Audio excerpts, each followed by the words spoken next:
Hello and welcome to Comms Business Live. Today we're talking to CityFibre and its partners about delivering full fibre through a hyperlocal approach.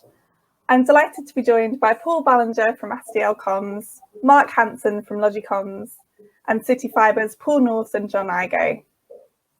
First up, Paul, can you tell us a little bit about yourself and your business? Sure. Hi, good morning, everybody. STL, we're a business located out of Witney in Oxfordshire. We're just under 50 employees. We deliver IT and communication services to predominantly the SME market across the UK. Probably fair to say that most people know us as a traditional telephony system provider, and that's been our heritage for 25 years. However, today we've got a portfolio consisting of fast, reliable and scalable connectivity, business communication tools such as telephony, contact center and Microsoft 365, as well as providing managed IT support and cyber security solutions. Good. And Mark, how about you? Thanks, Paul. Yeah, so actually we're a very similar business to Paul. We were founded in 2004 and we provide modern, scalable telecoms, networking and IT solutions across the UK. Again, we do a lot of business in the SME market, but we also cater for very small businesses right the way through to some £1 billion turnover customers as well. So. And you've both got involved in full fibre solutions recently. So first up, Paul, can you just tell us a bit about how you got involved and the opportunities that you're seeing? Yeah, for us, it's quite simple. It's just a natural shift. I don't think anybody can deny in the last 15 months that connectivity has not become that 100% must-have for any business, whether you're hybrid, all home working, or dare I say, all back in the office. The last 15 months business has seen that necessity for fast, reliable internet connectivity. You can't operate without it wherever you are. And how about you, Mark? Yeah, I mean, to say, why are we getting involved in full fibre, to me is a bit like asking 200 years ago why plumbers got involved in running water in houses. Data is a utility that we all need. We all require it. And, demand is continuing to grow as we love video conferencing and streaming and cloud computing services. So you're kind of got this driving data demand. At the same time, we also know that the UK lags many other developed countries in terms of the full fibre rollout. So we've got this inherent demand. We've got this lagging infrastructure. We're playing catch up here, and then you've got a company like CityFibre who's actively going out there and filling in these infrastructure gaps. So for us, it makes absolute business sense to be aligning ourselves with CityFibre, and you're kind of swimming with the tide really about enabling these network connections. Definitely, but full fibre is also becoming more and more prominent with government targets and funding programmes frequently in the news, especially in the past couple of months. What are your views on how important full fibre is to the UK economy and the contribution it might make to post-COVID-19 recovery? As before, really, I mean, you could say that the timing of CityFibre, the investment you guys have had, the initiatives that you're doing, the technology delivery, you could say it's been timed to perfection. I mean, keeping it simple, one thing for sure is that the market has just recognised the benefit. And again, repeating myself, but the last 15 months has just been an echo message. Connectivity is absolutely where your business needs to be. It's how can you deliver a service or operate without it? There's not many businesses that can anymore. Yeah, to echo that sort of sentiment, I mean, when we think back to March, there was this huge shift in this sort of distributed workforce model, and that put a lot of pressure on businesses really questioning like home broadband connections were a real problem for a lot of our customers.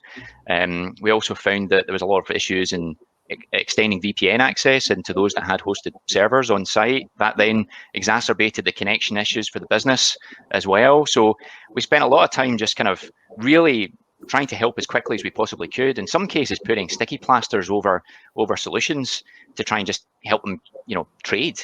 Where we find ourselves now is that, the distributed model's here to stay. And I think from a government perspective and the funding agencies, we've really got to kind of use this as an opportunity to kind of pause and take stock of where we're spending taxpayers' money. You know, I might be slightly controversial here. Should we really be spending as much money to shave 13 minutes off a journey time from Birmingham to London? Or could those funds be perhaps better used to roll out full fibre infrastructure for the whole of the UK? I think that in itself will have far-reaching benefit and drive a much faster economic recovery. Maybe not, but that's certainly my opinion, and I'm sure it's shared by many others. And for both of you, I'm sure your approaches to market is slightly different. Do you both take this kind of hyper-local approach that we've seen discussed in the past? I love that phrase, hyper-local. I hadn't heard it until a couple of weeks ago, and now it's a bit like buying a red car and seeing red cars everywhere. We're predominantly a local business. What do I mean by that? Thames Valley and Oxfordshire, so it's not exactly a small area to cover, typically 2 hours from within our base. This, for the last 3 to 5 years, has proven strategically positive for STL. It's also incredibly positive for prospects and our customers to have that referenceability. So there's almost not a road you can drive down where we can't point to a customer, which is incredibly reassuring for a prospect. This has also worked really well for cities, new cities where CityFibre are building out, and that referenceability for us has proved absolutely key. Yeah, I think from a Logicomms perspective, you obviously, when you start a business, you start off really local, and people like working with you. You know, you think of the values as the fact that you can pick up the phone, they can talk direct to somebody. You know, that business to them, to us, to Logicomms really matters. And I think as we're growing and scaling as a business, it's really dangerous to move away from that support that you provide to local customers. So we're naturally finding that we're growing. As we grow, our reach is also growing. But what we're trying to strive to do is to continue to provide that sort of local support. The fact that people can pick up the phone and they can speak direct to an engineer. I think people are really tired of dealing with big companies where you're passed from pillar to post. Nobody's really owning the problem. You're dealing with sort of these call centers, generic scripts, all that sort of nonsense. And I think where people like the fact that they can pick up one of these and talk to one of our team, and we can help them solve whatever problem they have.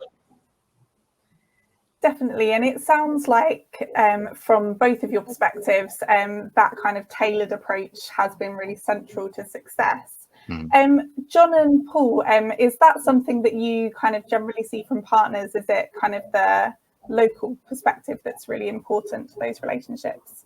From my side, it's incredibly relevant to me because as my role running the regional sales team within CityFibre Wholesale, I only work with local partners. So we work with the original founding launch partners of the CityFibre network and City Champions, of which Mark at Logicomms is one for across Edinburgh and Glasgow.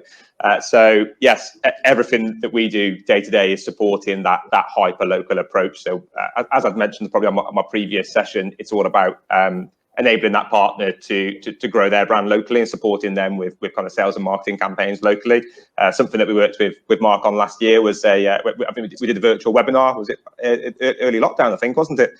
Yeah, I mean, what I would say is that we've really enjoyed working with the marketing team. CityFibre have been incredibly helpful. Yeah, we've done a number of campaigns, whether that's in terms of direct sort of email reach out campaigns. We've also been doing a number of things with like commerce bodies, so we can go in and do presentations just to make people aware, business communities aware of what's available. Quite often people don't realise that they're sitting right on top of the CityFibre network and they're primed to take advantage of it. And really, with the help of CityFibre, we've just been trying to build the awareness and help people take advantage of it. I suppose it's somewhat different in my area. So I'm sales manager for what we call our business partners vertical. So that consists of about 1,000 different partners who are based all over the UK, all sorts of shapes and sizes. And while some of those are very much local businesses who want to support people in their community, I think the last 12, 18 months have probably shown us that locality has become a little less important in certain instances, being able to virtually meet customers, regardless of whether they're down the road or they're, I don't know, in the Highlands somewhere, perhaps. it's just as easy. So what this has probably helped us to do is because there's so much more choice now with the full fibre movement, that also means, I guess, for partners, as I'm sure Paul and Mark have found, it's sometimes difficult to differentiate yourselves. So if we can try and support businesses by saying, here's where the opportunities are, here's where we have our network, and here's where you'll have a real USP, hopefully, then they're able to try and find those spots where they can really compete and have that sort of different factor. So we've been trying to focus on doing that. I know with Paul at STL, again, we've launched a campaign to try and focus on businesses in and around that sort of Thames Valley area. And that's worked quite well to be able to quickly move from one location to the next when you've had success. So that's been really helpful. And this has come, we've kind of touched on this at various times throughout our conversation. But Mark and Paul, why did you kind of specifically choose to work with CityFibre to deliver these services, and how have they helped to support your growth? Great question. Our relation started several years prior through internet, and the CityFibre acquisition was nothing other than, quite frankly, a positive for STL and genuinely the market. To have a business with sound investment and clear strategic goals is super important for a reseller. And you can just mirror that message. The support delivery is, I'll say, brilliant. That'll probably raise a smile. But from the portal through to the service desk and service delivery, there's just, we felt over the term, it's just a can-do attitude. As you heard earlier, the marketing initiatives are created with you, and they're not out of a box, so you don't then have to try and make them work for what you want out of it or what your customer or prospect base do. So they're based on market knowledge, individual city bills. It's not just one size fits all approach, and there's joined up feedback, which we find really important, and that then keeps that circle of improvement moving. So what we do together with CityFibre, even if it's a great result, we always review it and then go, so what could we have done just to make it that bit better? Yeah, what we like at Logicomms about CityFibre is the fact that you're a market disruptor. You're not just disruptive in terms of the infrastructure rollout, but you're also disruptive in terms of the value proposition. It's that perfect thing. It's something new, and it's something that provides better value than what's there right now. So when it comes to us, we're going out there to try and win new business. It's a fantastic door opener. It's a great conversation starter, because if maybe you've got a lease line already, we can help them to save money. But in the process of doing that, that then throws us into conversation about many other areas that are complementary with our business, whether that's on the telecom side or the IT. So from a strategic perspective, aligning ourselves with CityFibre and the excitement of rolling this new infrastructure out is perfect for us. And obviously, I've touched on some of the marketing aspects of it in my previous comments earlier on in this conversation, but it's almost like CityFibre marketing has become an extended part of the Logicomms team. There's that constant dialogue, and we find that's just immensely helpful in helping us grow and scale our business. And what do you, and I guess this is really a question for all of you, so we can maybe run through all of your views.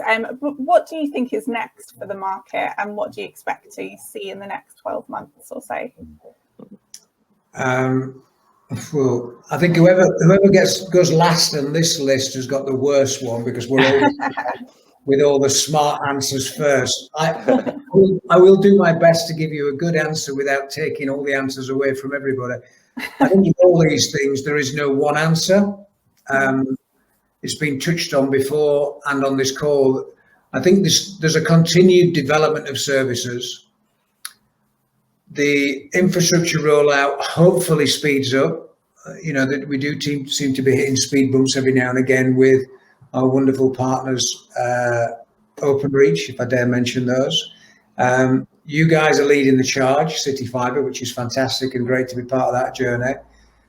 I think there's uncertainty in the marketplace as well, which is great for customer. It brings diverse products. It lets businesses like ours be that trusted advisor and sort of cut through a lot of the long grass with a customer to give them clear direction. I think go back to that referenceability that we've all been building for the last 2 or 3 years while we've been on this journey. I think all of those, and they are all challenges, they're all absolute positives as well, because that allows us to differentiate in front of a customer with the wealth of knowledge that we're all gaining together on building this out. That would be my answer. Yeah, so I'll just get my crystal ball out from the corner here. So what do I think? So I like to think about it like, if you're a city trader, city traders make money when there's market volatility, when there's a lot of change happening. And we are going through a period of time right now where there's a huge amount of change. Some businesses are really questioning, should we be downsizing our office? Some are doing really well, they're upsizing. Some are really thinking, well, how can we roll out better solutions for a distributed workforce? Some are just looking to save money. So, we've got a lot of the solutions for helping these businesses. So to talk to Paul's point there, we want to position ourselves as a trusted advisor and to help companies to put in more robust solutions to help them thrive then as a business. If businesses out there are successful, then so too will we. So to sum up that, then I actually think the next 12 months are going to be incredibly positive for us, just because of that huge amount of change in the marketplace. Yeah, I think that the fact that we've had different answers there from Paul and Mark, I guess it just shows that we're all guessing a little bit. There's a lot of uncertainty, and what that really means is that we need the offerings out there from infrastructure providers like ourselves to back that off with the right level of flexibility. I think that right now, so many people are trying to make decisions with their businesses on if they're going to have the same office space they have now, whether they're going to completely change their way that they work to having home working being an absolute norm going forward. And so people can't be doing the same things. I think that for so long, it's been quite rigid in you've got to sign up for 3-5 year contracts. And so one of the things that we'll probably have to change is giving that bit more flexibility. Offering different things to suit different businesses. I've never seen so many incentives as there's been in the channel in the last sort of year to 18 months. There's more coming out all the time, which is really, really positive because the added competition is creating that need. So yeah, hopefully it will just make it more easy for businesses out there to have choice and have a bit of flexibility around the connectivity options they'll be able to get access to. And for me, biggest thing I'm excited about in the next 12 months is our launch of fibre to the premise for business. So I think that we've spoken about home workers during lockdown. Myself, I have a tired old copper connection at home, which I have lost a few times over lockdown. So I would absolutely love to get a fibre to the premise service to my home, and particularly one of business quality. So I think for me, it's going to be an incredibly exciting 12 months. We're due to launch that product in the next few months. Following the comments the guys have made already, it is going to be highly disruptive against our competitors. And it's going to be available to tens of thousands of businesses immediately. So I am, it keeps me awake at night. I'm very excited about it. Definitely lots of opportunities, and I think flexibility is something that we've come across a lot from all four of you there. I actually moved recently and now benefit from fibre to the home, so I can definitely definitely tell the difference. It's weird how you don't quite know how things are going to change until it's that better quality. Really makes you less scared that you're just going to cut out at the worst possible time. Yeah, absolutely. I think there's a whole piece of the market that we're not yet addressing as well with our products. So we have a great portfolio of full fibre products, and like Mark mentioned, we have our Ethernet Flex product, which is really disruptive in the marketplace and quite different for us. But there's that smaller side of the market, particularly the kind of 1 to 10 employees type business, that I think FTTP for business is going to be incredible for, and that's going to represent a massive opportunity for the channel when that's available. Definitely. Lots for our viewers to keep an eye out for in the coming months. So that brings us to the end of today's episode. Thanks to all four of you for sharing your thoughts. And for everyone watching, I hope this insight into how CityFibre supports and helps its channel partners has been useful. There are a couple of links in the video description if you'd like to find out more about CityFibre and its full fibre vision. But for now, goodbye, everyone. Thank you. Thanks, Charlotte. Goodbye. Thanks.